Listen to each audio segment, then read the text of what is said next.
Hello, children. So now it's a story time with Margaret ma'am. So the name of the story is The Frog Who Never Gave Up. One day, a frog. Can you see a frog? Yes. So one day, what happened?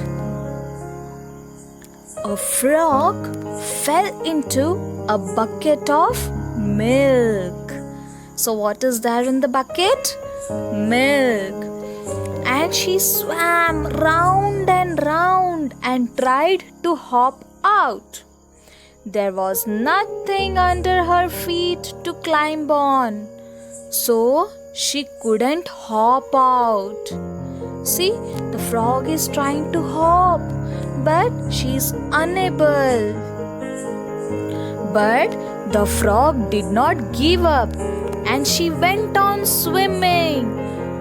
Her legs kept moving round and round and round. The milk churned and turned into butter.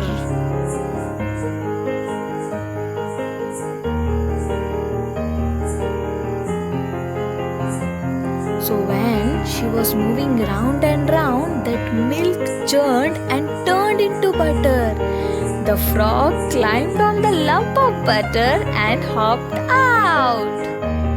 So children, we learned that we should never give up. You should always try till you succeed.